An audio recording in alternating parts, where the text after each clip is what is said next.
Coach, the 24-hour rule, how hard is that to enforce after the way that you guys won the game on Saturday? Yeah, that's a good point. I mean, certainly, you want to move on, but then everybody else is talking about it because of the Hail Mary play, which is unique. It doesn't happen very often. You're lucky to have one every 5 years, right? So that's okay. I think our guys are mature enough to handle it. As coaches, we'll make sure they're focused in practice today, and if they're not, we'll get it corrected. But I think we got a pretty mature group, so they know how important this next one is. You've gone against Mike McIntyre a handful of times. Give us an idea what you can expect out of his program. This kid's always play hard everywhere he's been. He's an experienced guy, got a good staff. I know some of their coaches. He's in a great area to recruit. They've got good players. I think they've gotten better every year he's been there. So, and they've had, which is really unique, 16 days. I mean, more than 2 weeks to get ready for this one. So we got to be prepared for a little bit of everything and know that they're going to be fresh and ready to go. Questions for Coach? How much do you all work that Hail Mary scenario in practice, and how did it play out compared to how you work it? Well, we work it once every week, usually on Thursday at the end of practice. And, there's the different philosophies on how to protect it first off, because that's the first thing. You got to have the protection so the quarterback can launch it. And then the location where he throws it, we always wanted to be 5 yards deep in the end zone, which was almost exactly 5 yards deep in the end zone with some height, so it was a great throw. And then we usually have three guys, one in front of the goal line, one in the middle, and one in the back. And then the jumpers is usually where Cam was at. He was the jumper when they were so congested in there that he wound up being right behind them, and they misjudged the ball. So we'll work on it once a week, and every week we'll keep working on it. And who knows, like I said, you can go years without using it. I think I had it one other time. It was 10 years ago, I think it was, and I was at Arizona, and we had Cal, and we got it then too. So normally you won't get one in a lifetime. I've gotten two, so maybe I've been coaching too long. Do you work defensively on that play? Oh yeah, and then on the flip side, you work on the Hail Mary defense, and there's different philosophies defensively. Like, some people drop off 8, some people like to bring more pressure to force the quarterback to throw it quicker. And stuff like that. So there's a couple different ways to defend it, but always, if the ball gets thrown in the end zone, there's also, do they bat it down or they try to catch it? Sometimes when you try to catch it, you tip it up, but sometimes when you try to bat it down, you miss it. So, there's different philosophies on doing that, but, everybody talked about when the Bears, a couple weeks ago have it. It's just a rare occurrence, and, but you got to prepare for that, just like you got to prepare for, a last play field goal or last play on the 1 yard line, whatever that may be as well. For defense, do you prefer batting it down or catching it? Good question. I prefer getting a tall guy that can jump up higher than everybody. I don't want to jump up with short guys, So I prefer a tall guy that can go up and grab the ball. That's my preference.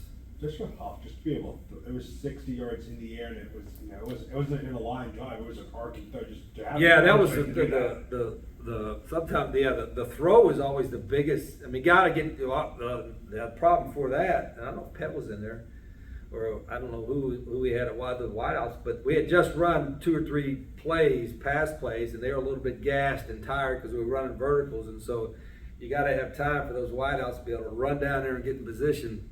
That's why the throw has to be high anyway, and not for any other reason, just to get your wideouts down there. But the throw was perfect. I mean, it was exactly what you draw it up to be. What was your mindset as you're watching it? I didn't even see it. I mean, I saw the reaction from the guys in the goal line, and then I'm like, oh man, that's. So I was like, oh gosh, then I'm now we got to make an extra point. My first thought was getting everybody off the field because I didn't want to get a 15-yard penalty. I had to make a deeper extra point. And then we missed the extra point. But typically you'd think, well, I'd be like cussing out the kicker or something. But because our kick, you guys don't know, our special teams playbook has 2 pages for kickers. Page 1, make the damn kick. Page 2, period. That's for the kickers. But anyway, I didn't get all upset about it because I knew at least we got in overtime. I'm like, geez, we're lucky to be in overtime, And I feel good about our guys in overtime, so I wasn't overly upset with the people. How would you react to the kicking? I mean, Rip's been pretty solid, so, but, you know, we were fortunate. That doesn't happen very often, and so we didn't coach that well, didn't play that well, but we got a win, and we're happy about it. And it's over now, but I know other people we've been talking about all week, but we're all on I'm all on FIU right now. What challenges do they bring for you guys? Who's that? FIU. FIU, well, one, they're gonna be fresh and healthy.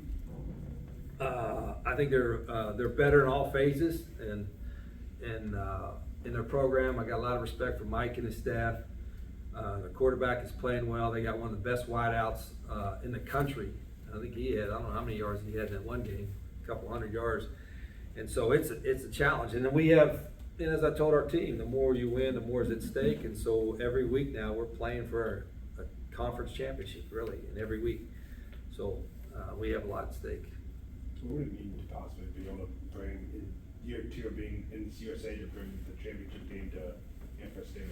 Yeah, I really even talked about that because just, you know, the last game was, okay, you win, you get to 6, you got bowl eligibility. So we did that. You know, now you win, you're moving into conference championship game potential. Get that first, and then if you get that, then you go from there. So I think the way the season's lined out, we started off so poorly, but they weren't in conference games.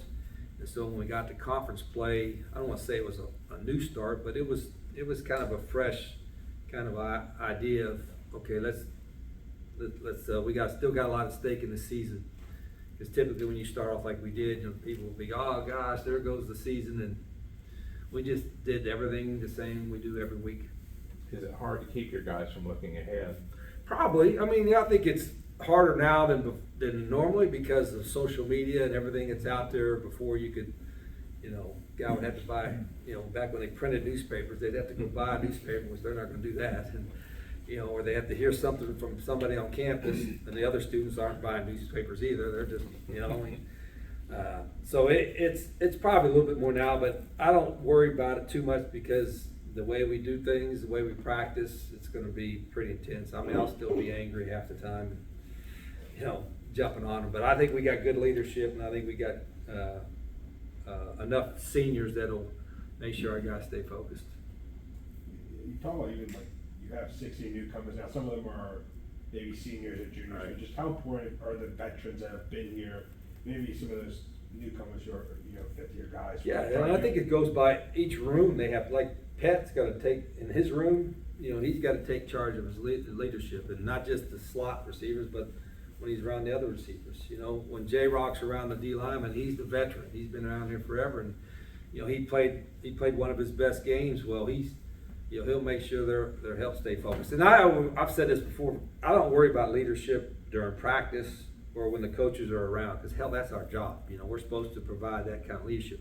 It's when we're not around, when they're in the locker room or they're around campus, where they got to make sure the players are focused. I'm talking about, you know, they're getting their rest. Are they eating right? Are they doing all the right things? And so that part of it is when you need to have that leadership. And, you know, I've been fortunate in all 3 years here. It's been the senior classes have really taken a hold of that. Well, J-Rock, how nice was it for him to kind of get that sack to clinch the game for you guys? Yeah, I mean, we were playing a run defense, thinking they were going to run it. Then we stemmed down into a gap defense, and they wound up throwing it, and J-Rock made a nice move inside, and it was good. It was kind of neat that the defense made the play to win the game. You know, the offense made the play to tie it, and the defense made the play to win the game. So that was pretty neat. The play on the safety with Jack, is that something that he's coached to do? or Yeah, you we actually work on bad snaps, usually low snaps, so they don't try to field it by taking a knee. You know, some take a knee and then all of a sudden your ball's down right there, right? So we work on that, but the high ones, you know, I don't know if they've worked on that a little bit, but we had talked about it because Jack came to the sidelines. He said, Coach, I was just going to try to pick it up and kick it, because if you have nobody coming and you get a good bounce, you can turn around and just punt the ball down there. And he said, I was going to do that, but I saw the guy right behind me. And I said, no, you made the right decision, because there was the ball. First off, the ball wasn't bouncing up, and second off, there was a guy right behind him. So, you know, and even though it gave him a lead, you know, it kept it from being 7 points instead of, you know, 2 points. You mentioned their wideout. How good is he compared to other people you've seen? Yeah, I mean, it's an interesting story. I guess he went there, or was a walk-on, was a DB first, and then, you know, he's got great ball skills.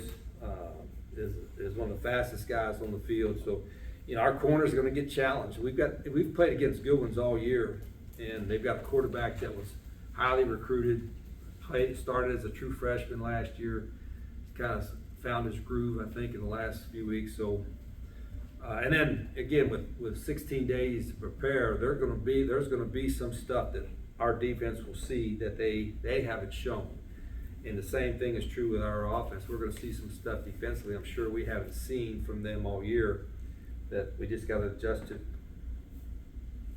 Along those lines, Coach, can you share a little bit about what you've seen from the secondary coming up with some big plays and interceptions when you needed them?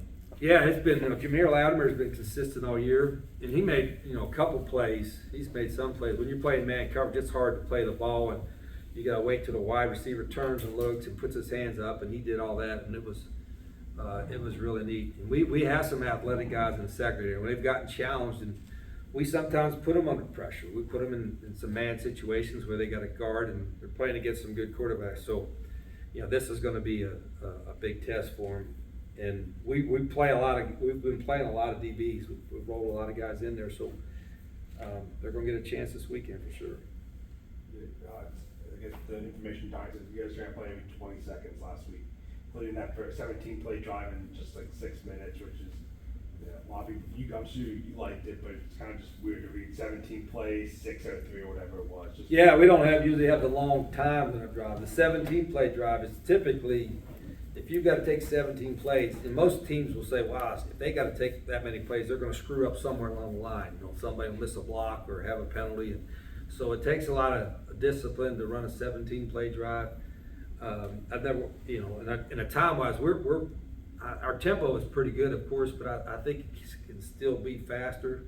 But there's been, when there's an injury or penalty or whatever the case may be, it's going to slow us down a little bit. But that drive, the way they were playing us, forced you to take small chunks at a time. You didn't have a chance to get big chunks the way the structure of their defense was. So it means we have to be, and this week could be the same thing. So we got to be extremely disciplined to not have negative yardage plays or penalties. All right, Coach, thanks so much for your time today. Thank you.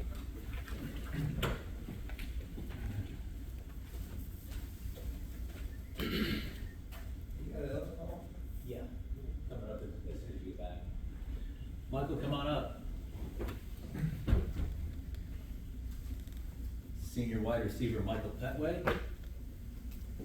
Michael, Coach mentioned the more you win, the more is at stake. You're one of the veterans of this group. How do you keep the group focused on the next game at hand? Just taking it one day at a time, really. It's exciting to be able to play for these big games, stuff like that, but we just got to take it one game at a time, one day at a time, one practice at a time. We can't really get too high in the moment, and we can't really get too low. We just kind of got to be even. Share a little bit about the resiliency of your group. Down late in that game, on the road, and you guys come up with a big play and win it in overtime. Did you learn a little bit something about this group, or did you figure that resiliency was always there? I think it was always there. I think it kind of just shows what kind of team we are. Just from, if you look at the beginning of the season, how it kind of started, and things, didn't really look too good. They counted us out, doubted us, all this and that. I kind of think that played a little bit of a factor into that game a little bit. We started off great. It was good, and then they started coming back, and it just showed how this team can keep their composure. Guys didn't really get too high, get too low. We just did what we were supposed to. Did our job. I'm sorry. Questions for Michael? Yeah, sure. What's going through your head on that final play of regulation? Well, I was right here in front, where Huff threw the ball. So I just saw him just get hit. I honestly, as soon as I saw that, it kind of the ball being thrown kind of just left my head. I was just dang, he just took a big hit. He just wasn't protected. But when when I like kind of heard everybody like celebrating, jumping up and down, I was like, whoa, like somebody just catch that? Like what just happened? It was kind of crazy, but no, that was an awesome moment just to be a part of. Really, like that was really cool. So how do you think you guys have kind of got into focus on FIU just after, you know, a very high win like that? Kind of just like what Coach said, it's really just that 24-hour rule, you know. We enjoyed the moment, we enjoyed it Sunday, but pretty much yesterday, you know, like we get our minds kind of on the FIU, and really today, you know, like last week is over with, we're on the FIU now. Well, talk a little bit about kind of the selfless nature of this wide receiver group. Coach has talked a number of times about your willingness to block, your willingness to play just about any position on the field. It seems like it's a really selfless group that's willing to do whatever it takes to win. For sure.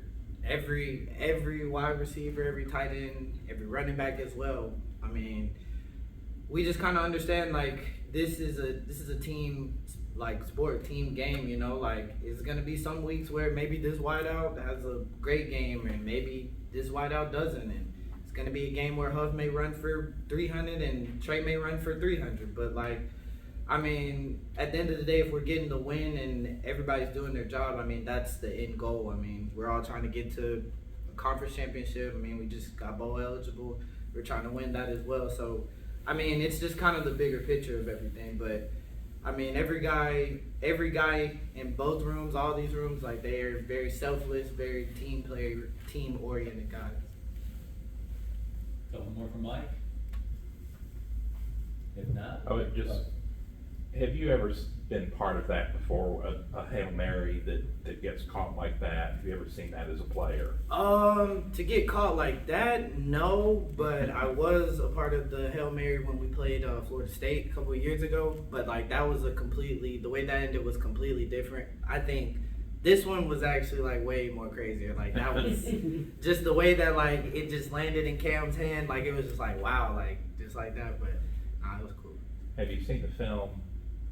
Have you seen the film of the play? Yeah. It looks like nobody realized it was drifting. Yeah, that's what I'm saying. Like it was just like Cam was just like looking at it and was just like, oh wow, it's gonna be right there. Nah, that was kind of crazy though. Just to be in this for so long, just for them to be talking about you guys could be hosting a conference title game at the FBS level. What does that mean? Just over the last few years of the rise here. I know for me and for the guys that have been here, especially when Richard got here, I know it's gonna mean a lot because, I mean, he built this place into what it is now, and you know it's still growing. But I mean, from what this place used to be to where it is now, it would mean so much, especially for us seniors. I know that for a fact.